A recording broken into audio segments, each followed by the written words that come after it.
کچھ بھی نہیں ہوا، کتنے بم ادھر ڈالا، وہ بم ادھر اثر نہیں پڑا۔ امام اعظم ابو حنیفہ کے بارے میں بہت دکھ کی بات ہے، ابھی ایک کتاب چھپا ہوا ہے، کتاب السنہ بول کر امام احمد بن حنبل رحمت اللہ علیہ کا بیٹا عبداللہ ہے، ان کی کتاب ہے کتاب السنہ۔ وہ کتاب السنہ ابھی تغییر کر کے چینج کر کے اس کے اندر کیا کر دیا، دار ابن القیم دمام سے ایک کتاب ابھی نکالتے ہیں۔ وہ کتاب میں امام اعظم کو کافر قرار دیا، نعوذ باللہ۔ کون قرار دیا؟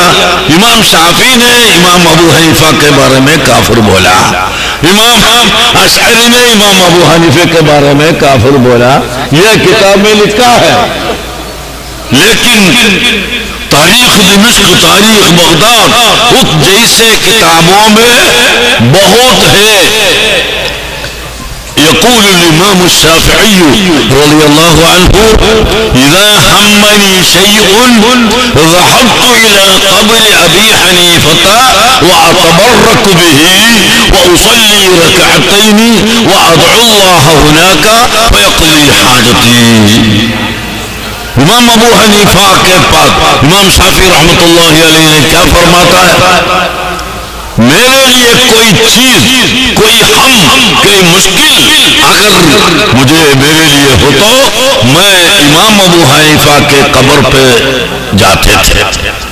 وہ قبر پہ جا کے وہاں 2 رکعت نماز پڑھ کے میں دعا کرتا تھا، یہ قبر سے میں اتبرک بقبر ابی حنیفہ، ابو حنیفہ رحمت اللہ علیہ کا قبر سے میں برکت لیتے تھے۔ اس وقت میرا ہم سب پورا دور گیا، میرے مراد حاصل ہوتا تھا۔ یہ کون بولتے ہیں؟ امام شافعی رحمت اللہ علیہ۔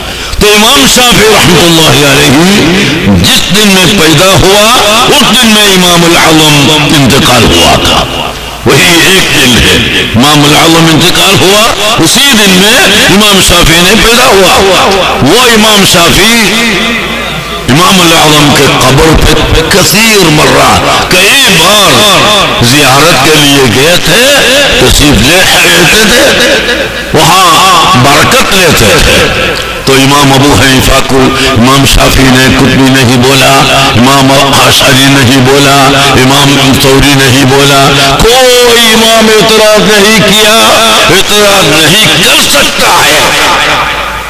لیکن یہ زمانے کے لوگ ائمہ کے اوپر حملہ کر کے، ائمہ کے اوپر اعتراض کر کے عوام الناس کے دل میں ڈالنے کے لیے کوشش کرتے۔ اس لیے بھائیو دوستو، آپ لوگ اسی جیسے بڑے بڑے مشائخ اور شیخ طریقت، علم ظاہری، علم باطنی، یہ دونوں جمع کر دیا، ایسے شیخوں کے پیچھے لگاؤ، اس کے پیچھے آپ رہو تو آپ کو ایمان سلامت ہوگی۔ یہ طریقہ بتانے کے لیے جامعہ صوفیہ بنایا، الحمدللہ۔ یہی طریقہ، کوئی نیا طریقہ نہیں، کوئی نیا طریقہ کی ضرورت ادھر نہیں ہے۔ ہمارے اسلام اہل سنہ والجماعہ یہ تو پرانا ہے، نیا بھی ہے، پرانا ہے، نیا بھی ہے۔ دیکھو کتنے پارٹیاں ادھر بدعتی لوگ آئے تھے، وہ سب ختم ہو گیا۔ اہل سنت والجماعت ابھی بھی زندہ ہے، زندہ ہوتا ہے، بڑھ جاتا ہے، اس میں کوئی شک نہیں۔ انشاءاللہ لا تزال طائفۃ من امتی ظاہرین علی الحق، ایک طائفہ قیامت تک حق پر چلنے والا ادھر ظاہر ہو کے ہو جائے گا۔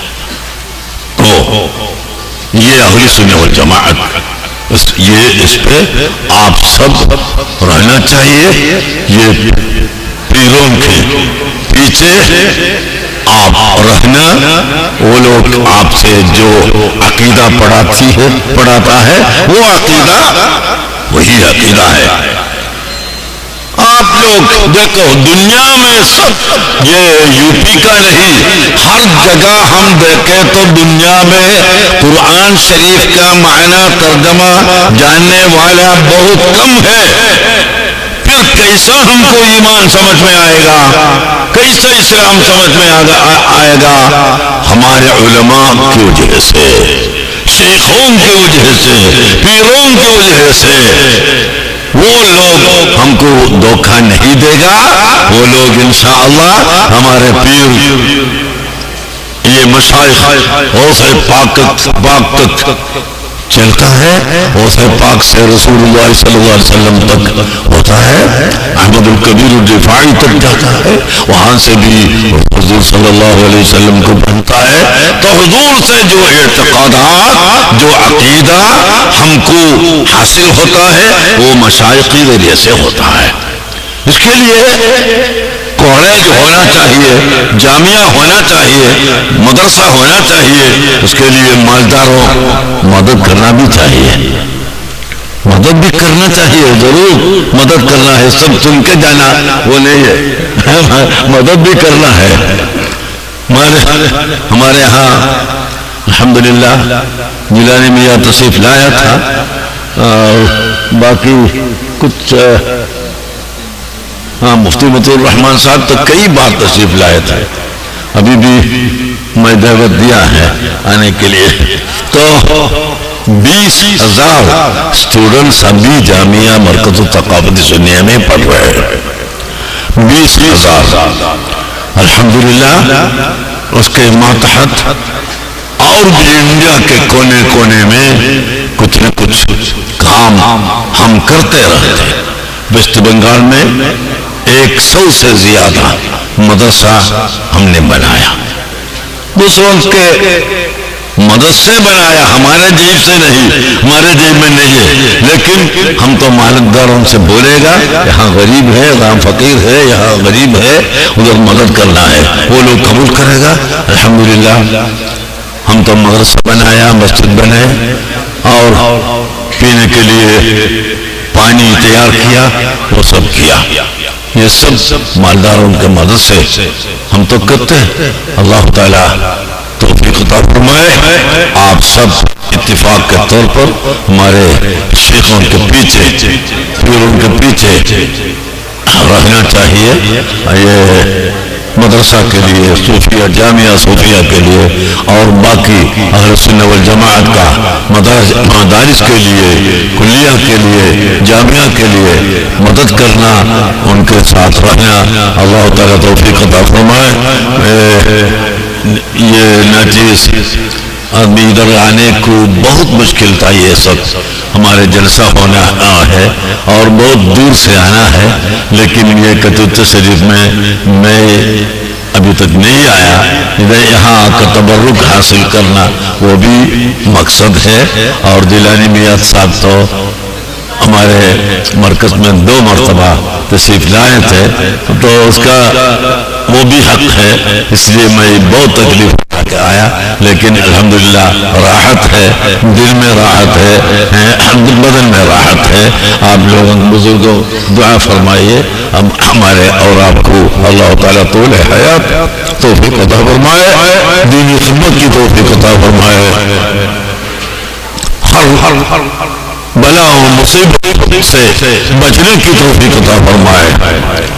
یا اللہ ہمارے لیے توفیق عطا فرمایا. اللہ ہمارے علماء کو توفیق عطا فرمایا. اللہ اہل سنت و جماعت کے علماء کے درمیان اتفاق کی توفیق عطا فرمایا. اللہ وحدت کے لیے توفیق عطا فرمایا. اللہ جامعہ صوفیہ جیسا کئی جامعات اور مدارس بنانے کے لیے اور قائم کرنے کے لیے توفیق عطا فرمایا. اللہ ہمارے گناہ معاف کر یا اللہ، معاف کر یا اللہ. ہمارے والدین کا اور ہمارے اجدادوں کا سب گناہ معاف کرنا یا اللہ. ہمارے مشائخ کا گناہ معاف کرنا یا اللہ، ہمارے مشائخوں کے ساتھ حضور صلی اللہ علیہ وسلم کے جوار تک پہنچنے کے لیے توفیق عطا فرما یا اللہ۔ اللہم ارنا الحق حقا وارزقنا اتباعه وارنا الباطل باطلا وارزقنا اجتنابه، توفنا مسلمين والحقنا بالصالحين، وصلى الله على خير خلقه سيدنا محمد وآله وصحبه أجمعين، والحمد لله رب العالمين. السلام عليكم.